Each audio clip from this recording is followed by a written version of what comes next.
Hey guys, my name is Blanche Schuchardt. I am the owner of Rooted Strength Coaching, and I'm really excited to be able to partner with Latch this year and offer you a video tutorial of all things diaphragmatic breathing and postpartum stretching. So I hope you can grab up a seat, get comfortable. We're gonna be going over a lot of really cool things that will hopefully benefit you in your breastfeeding journey. So a little bit about me. I have 3 boys and I was able to breastfeed all of them. So I'm super passionate about all things birth and breastfeeding. I am a pregnancy and postpartum fitness coach, as well as just a general fitness and mindset coaching coach. So I love empowering women. So I'm gonna cover, again, like I said, diaphragmatic breathing and postpartum stretching. I'm gonna start with diaphragmatic breathing because I think it sets the tone for the stretches. So you may or may not have heard about diaphragmatic breathing. You may or may not know how to do diaphragmatic breathing. So I'm just gonna give a quick anatomy lesson that's like super like macro level. We're not gonna get into the nitty gritty. But if you think of your core as a canister, the diaphragm is gonna be on the top, hence the name diaphragmatic breathing. So we'll talk a little bit about that. And then your pelvic floor is on the bottom. And all around the canister is like the muscles that kind of wrap around your core. This is all of your core, right? So your core is more than just six-pack abs or your rectus abdominis, but it's a canister that works together to transfer load, and it creates stability and strength within your body. It's amazing. And breath is a huge, amazing, powerful tool to kind of help stabilize and manage pressure. So today we're focusing on diaphragmatic breathing. The benefits for diaphragmatic breathing are almost endless. And specifically in the postpartum time, I'm gonna be highlighting even in the initial postpartum up to 12 weeks. And for me, I'm 15 months postpartum and still do it. One of the main benefits, it actually helps, our breath helps cue our pelvic floor core to relax, release, and let go. And that can be really hard to do oftentimes in the early postpartum.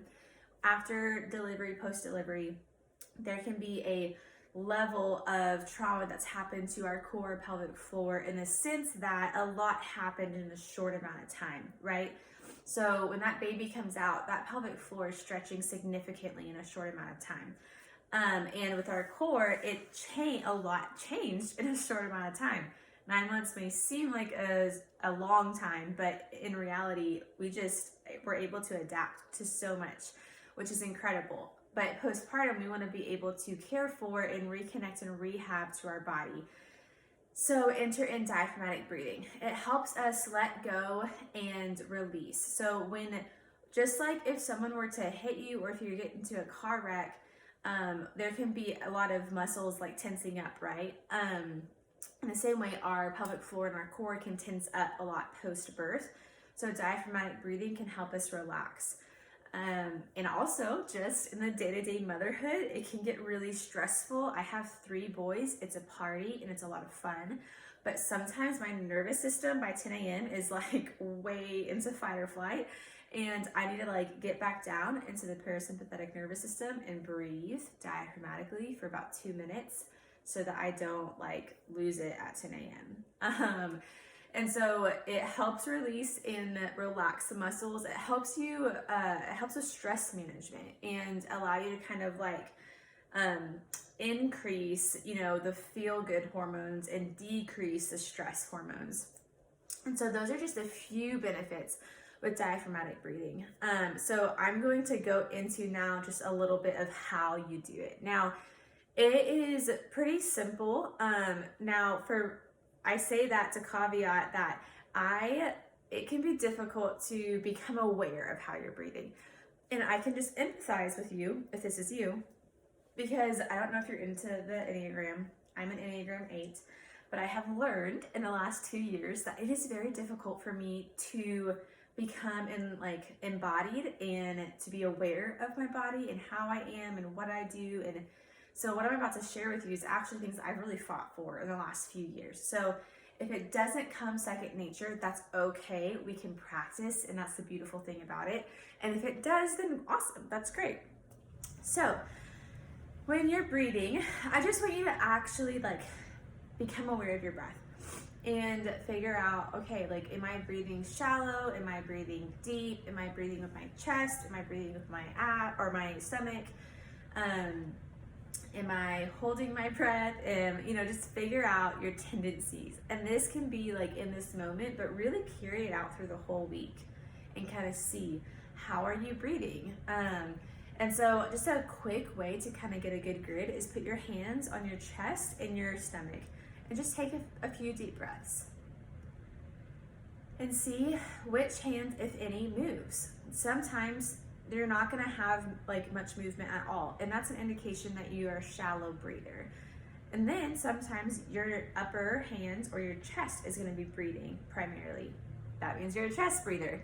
And then likewise, if your bottom hand or the one on your stomach is breathing, then that indicates that you're a belly breather. So what I want to communicate very clearly from the beginning is there's not one good or bad way to breathe, but that it just depends on what your goal or desire is, right? And so if you need to kick into fight or flight and get your nervous system going because there's like a bear chasing you, that's okay that you're breathing with your chest for a little bit, you know, because that's what it happens. That's what it does.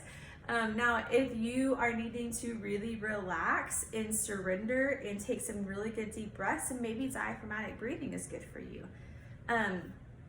So I just wanted to clarify, I don't want you to feel like, oh my gosh, like I'm this kind of breather and it's horrible.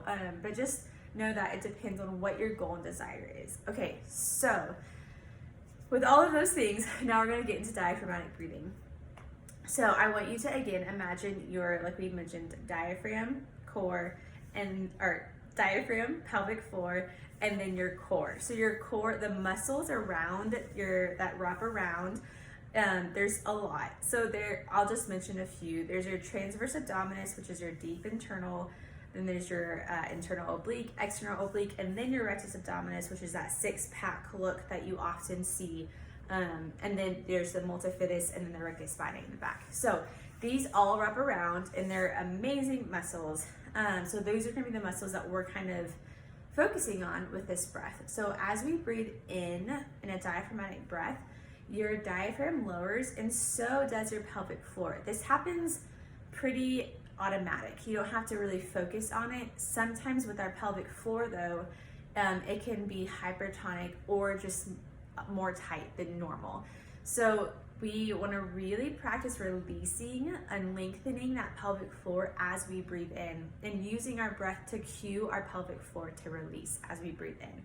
So if you can like imagine this, like if you were to breathe in, I want you to relax and act as if you needed to pass gas. It would just absolutely go. There's no tension.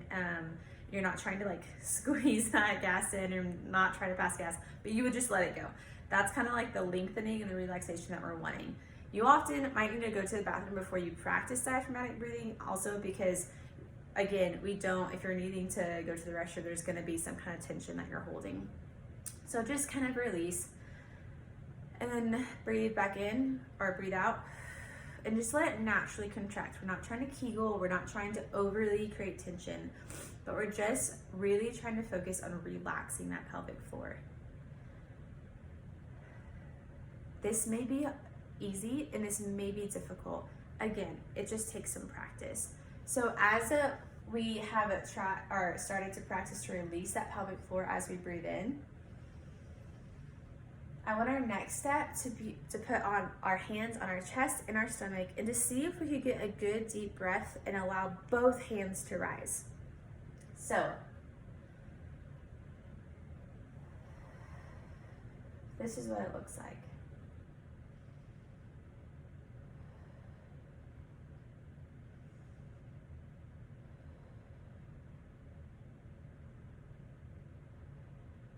Now notice, it takes me a couple breaths to actually get more and more connected and to really release and to really take good deep breaths. I already feel less stressed out taking those 3 deep breaths. So now I want us to focus on putting your hands on your ribs. This is a great feedback because you can feel your ribs and try to get them to expand 360 degrees. So you breathe in. I can feel the air fill and expand my ribs. And this is right kind of where your diaphragm is. So you want that diaphragm to expand and get a really good deep breath in. So you breathe in.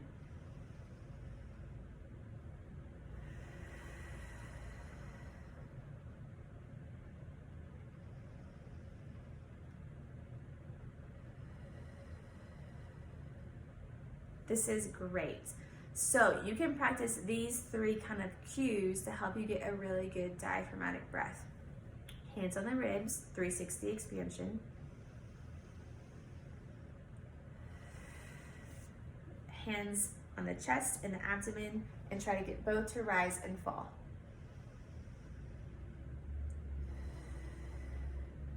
I will say that it can be a little difficult to release the tension in your core sometimes because we've been trained to hold it in and to hold tension. So that's a little bit about diaphragmatic breathing. Now I want to head into the postpartum stretches. So postpartum stretches, I'm going to show maybe like my top 3 or 4 that are my favorite, specifically in regards to helping you open that chest up because you're holding that baby for a long time and you're breastfeeding. And so I guess the benefit and importance of the stretching postpartum is that you are often sitting down and holding the baby. And so there's a lot of repetitive movements. I'm not really going to get into the importance of stacked posture and standing a certain way because I think that's the last thing that you honestly need to worry about right now. But what I will say is that movement variability is important. And so when we are doing movements over and over and over again, there can become muscle imbalances. And so like if you're constantly holding the baby and then feeding the baby and then standing like this, we can get, the upper cross syndrome or the rounded shoulders. Again, so it's not that you have to like focus on holding the baby with straight shoulders back, because honestly, that's not even comfortable for them. But in the times that we're not holding the baby, and even just kind of implementing these stretches in there, we're wanting to offer our body to move in a variety of different ways. So enter the stretches. And then also it just feels amazing. So I'm going to be covering a few different ones. And so I'm going to stop the video and then start it. Okay, so the first stretch that I'm going to do is great for if you've been sitting down all day, and it is the Shin Box. It's a great hip opener, and it's internal and external hip rotation. And so this is the Shin Box. It may be difficult and it may be hard. If you sit in it, you might not be able to put your, this butt cheek all the way on the ground, and that's perfectly fine. You just want to kind of breathe into it and work on having the hip and your butt touch the ground. Another thing that you can do is, if this is difficult, is you can get like a table leg and kind of hold onto that to add some more stability if this is difficult. And you can also hold onto the table leg and lift your knees up and kind of practice lowering your knees, depending on what feels good for your body. So this is the Shin Box. You can sit in here for about 30 seconds each. Take those diaphragmatic breaths that we were practicing.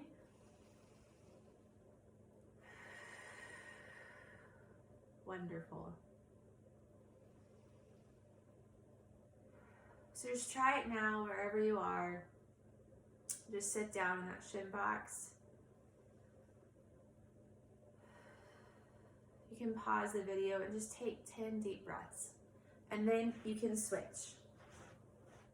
You might notice that one hip feels tighter than the other, and that's okay too. This just highlights some tension in your body. And so you can focus on, just giving it some love, rubbing it out, breathing in, staying for 30 seconds to a minute, a little bit longer, and just give your body some love this way. And this is the Shin Box. So the next stretch I want to show you is the open book. It's great for thoracic rotation and opening the chest. So in order to get into this stretch, I want you to go to your side. Don't just roll back. You can if you want to, but it might be more comfortable to go to your side and then roll to your back. So this is the starting position, and then you're going to roll to your side. So you're going to have your hips and your legs kind of in line. You can put your arm right here and just lay your head on your arm And then you're just gonna open up your chest. And it's gonna feel really good along your chest. Take 2 or 3 breaths, come back, and then do it one more time.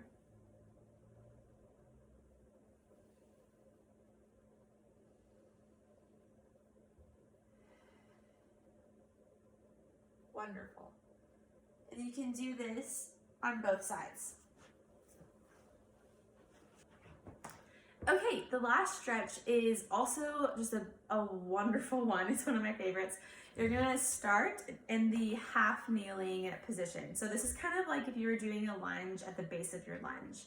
And what you're gonna do is I'm gonna turn to the side so you can see my pelvis a little bit more. What I like to do is kind of arch it a little bit like overly this way to kind of get a good feel. And then I'm gonna tuck it the other way. And when I tuck my pelvis, it allows a lot more stretch on my hip flexors. And then I'm just gonna gently lean forward. And so you'll know that I'm not overly stretching like this, but I just tuck my pelvis and it does not take much for me to really feel those hip flexors. Stretch. So once I get a good grip on this, I can take the opposite arm of this leg and then just reach over and get a great lateral stretch. Take a good deep few breaths. And then take this hand and press it against your leg and twist. And then offer some rotation this way. Again, just getting some good rotation in that back, opening that chest, and then you can switch. Again, arch your back, tuck, and then go forward. Beautiful. This feels so good for me, even now. Again, it's not going to be a neutral pelvis when we're stretching all the way over here. That's just a different stretch targeting different muscles. But we're going to tuck our pelvis and really stretch the hip flexors.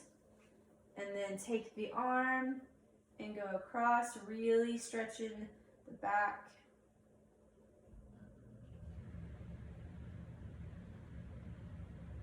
And then lastly, you take this hand, press it against, and then turn. And this feels so amazing postpartum, because I remember when I was pregnant, like there was just so much limited mobility because your belly's so big and your skin's so tight and you feel huge, right? And so every single time it felt so good to really have this rotation. And then the other way. Great. So those are just top 3 stretches that I really love implementing. And you can do this honestly every single day. And this can just be part of your mobility routine that I just would love doing this every single day, especially the first 6 weeks to 12 weeks postpartum. That was essentially my movement of the day. And then I started adding in glute bridges, and then where I would squat down on my couch and then come back up, and just different movements that I kind of was already doing, but targeting specifically other muscle groups. So if you have any questions, please reach out. I would love to kind of help and guide you through this season. You can follow me on Instagram. It's just Blanche Schuchardt. I'll put the text here, and you can follow me, and you can get onto a newsletter. I update pretty frequently, and I also have my website at strongmomma.fitness. So tons of places to follow me and connect with me. This was a joy to have you here, and yeah, if you have any questions, please reach out, but if not, that's it.